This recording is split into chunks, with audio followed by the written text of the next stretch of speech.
Praise the lord. అందరికీ దేవుని నామములో అందరికీ వందనాలు. ఆదికాండము 27వ అధ్యాయము. ఇస్సాకు వృద్ధుడై అతని కన్నులకు మందదృష్టి కలిగినప్పుడు అతడు తన పెద్ద కుమారుడైన ఏశావుతో, నా కుమారుడా అని అతని పిలువగా అతడు, చిత్తము నాయనా అని అతనితో అనెను. అప్పుడు ఇస్సాకు, ఇదిగో నేను వృద్ధుడను, నా మరణదినము నాకు తెలియదు, కాబట్టి నీవు దయచేసి నీ ఆయుధములైన నీ అంబుల పొదిని నీ విల్లును తీసుకొని అడవికి పోయి నా కొరకు వేటాడి మాంసము తెమ్ము. నేను చావకు మునుపు నిన్ను నేను ఆశీర్వదించినట్లు నాకిష్టమైన రుచిగల భోజ్యములను సిద్ధపరిచి నేను తినుటకై నా యొద్దకు తెమ్మని చెప్పెను. ఇస్సాకు తన కుమారుడకు ఏశావుతో ఇట్లు చెప్పుచుండగా రిబ్కా వినుచుండెను. ఏశావు వేటాడి మాంసము తెచ్చుటకు అడవికి వెళ్ళెను. అప్పుడు రిబ్కా తన కుమారుడకు యాకోబును చూచి, ఇదిగో నీ తండ్రిని నీ అన్నయ్యన ఏశావుతో మృతి పొందక మునుపు నేను తిని యెహోవా సన్నిధిని నిన్ను ఆశీర్వదించినట్లు నా కొరకు మాంసము తెచ్చి నాకు రుచిగల భోజ్యములను సిద్ధపరచమని చెప్పగా వింటిని. కాబట్టి నా కుమారుడా, నా మాట విని నేను నీకు ఆజ్ఞాపించినట్టు చేయుము. నీవు మందకు వెళ్ళి 2 మంచి మేక పిల్లలను అక్కడ నుండి నా యొద్దకు తెమ్ము. వాటితో నీ తండ్రికిష్టమైన రుచిగల భోజ్యములను అతనికి చేసేదను. నీ తండ్రి మృతి పొందక ముందు అతడు వాటిని తిని నిన్ను ఆశీర్వదించినట్లు నీవు వాటిని నీ తండ్రి యొద్దకు తీసుకుని పోవలనను. అందుకు యాకోబు, నా సహోదరుడని ఏశావు రోమము గలవాడు, నేను నున్నని వాడను కదా. ఒకవేళ నా తండ్రి నన్ను తడవి చూచును, అప్పుడు నేను అతని దృష్టికి వంచకుడునుగా తోచిన ఎడల నా మీదికి శాపమే గాని ఆశీర్వాదము తెచ్చుకొననని చెప్పెను. అయినను అతని తల్లి, నా కుమారుడా, ఆ శాపము నా మీదికి వచ్చునుగాక. నీవు నా మాట మాత్రము విని పోయి వాటి నా ఎద్దుకు తీసుకుని రమ్మని చెప్పగా అతడు వెళ్ళి వాటిని తన తల్లి యొద్దకు తీసుకుని వచ్చెను. అతని తల్లి అతని తండ్రికిష్టమైన రుచిగల భోజ్యములను సిద్ధపరచెను.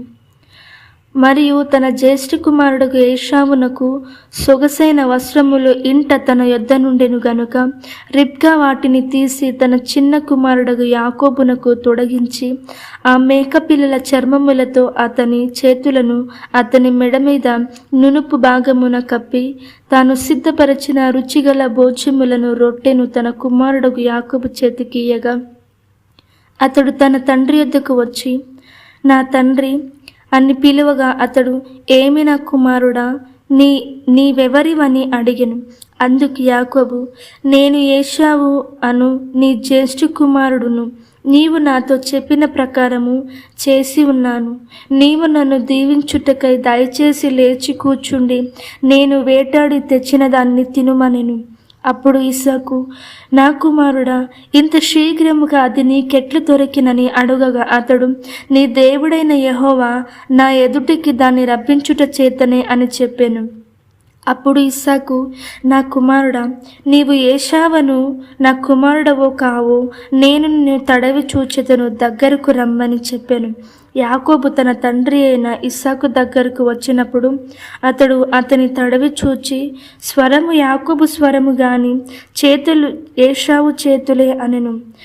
యాకోబు చేతులు అతని అన్న అయిన ఏశావు చేతుల వలె రోమము గలవై నున్నందున ఇస్సాకు అతన్ని గుర్తుపట్టలేక అతనిని దీవించి, ఏశావు అను నా కుమారుడవు నీవేనా అని అడుగగా యాకోబు నేనే అనెను.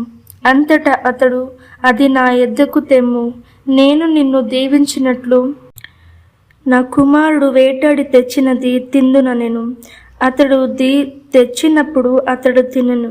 ద్రాక్షరసము తేగ అతడు త్రాగెను.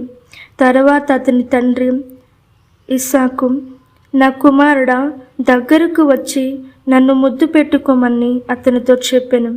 అతడు దగ్గరకు వచ్చి అతని ముద్దు పెట్టుకొనెను. అప్పుడు అతడు అతని వస్త్రములను వాసన చూచి అతని దీవించి ఇట్లనెను, ఇదిగో నా కుమారుని సువాసన యెహోవా దీవించిన చేని సువాసన వలెనున్నది. ఆకాశమంచును భూసారమును విస్తారమైన ధాన్యములు ద్రాక్షరసమును దేవుడు నీకు అనుగ్రహించునుగాక. జనములు నీకు దాసులగుదురు, జనములు నీకు సాగిలపడుదురు. నీ బంధుజనులకు నీవు ఏలికవై ఉండుము. నీ తల్లి పుత్రులు నీకు సాగిలపడుదురు. నిన్ను శపించువారే శపించబడుదురు, నిన్ను దీవించువారు దీవించబడుదురుగాక. ఇస్సాకు యాకోబును దీవించుట అయిన తరువాత యాకోబు తన తండ్రి అయిన ఇస్సాకు ఎదుట నుండి బయలుదేరి వెళ్ళిన తక్షణమే అతని సహోదరుడైన ఏశావు వేటాడి వచ్చెను. అతడును రుచిగల భోజ్యములను సిద్ధపరచి తన తండ్రి యొద్దకు తెచ్చి, నా తండ్రి నన్ను దీవించినట్లు లేచి నీ కుమారుడు వేటాడి తెచ్చిన దాన్ని తినుమని తన తండ్రితో ననెను.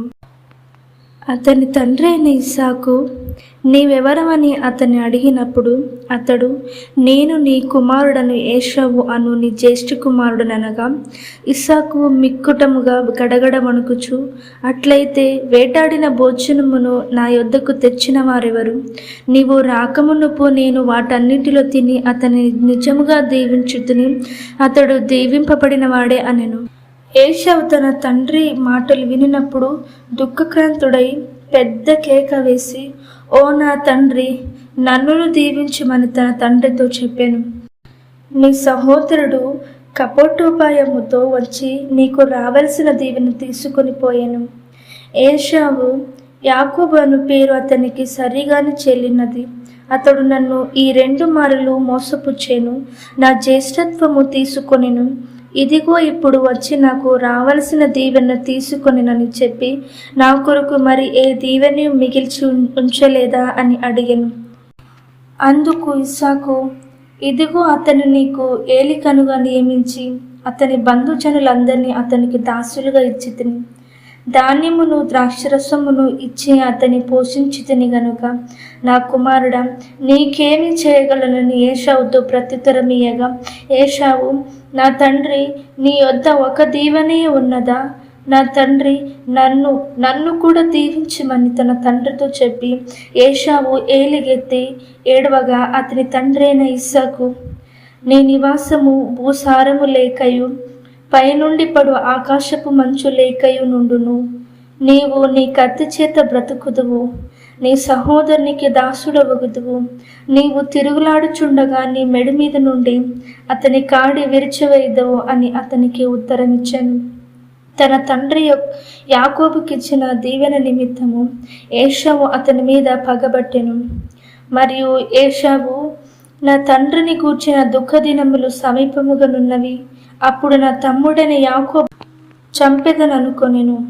రిబ్కా తన పెద్ద కుమారుడైన ఏశావు మాటలను గూర్చి వినినప్పుడు ఆమె తన చిన్న కుమారుడైన యాకోబును పిలువనంపి అతనితో ఇట్లనెను, ఇదిగో నీ అన్నయ్యన ఏశావు నిన్ను చంపెదనని చెప్పి నిన్ను గూర్చి తను తాను ఓదార్చుకొనుచున్నాడు.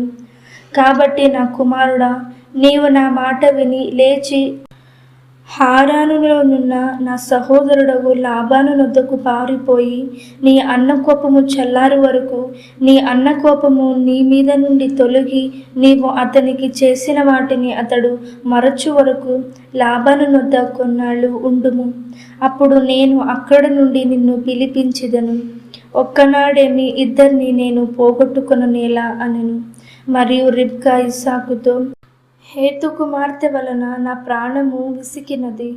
ఈ దేశస్థురాండ్రైన హేతు కుమార్తెలలో వీరి వంటి ఒకదానిని యాకోబు పెండ్లి చేసుకొనిన ఎడల నా బ్రతుకు వలన నాకేమి ప్రయోజనమనెను.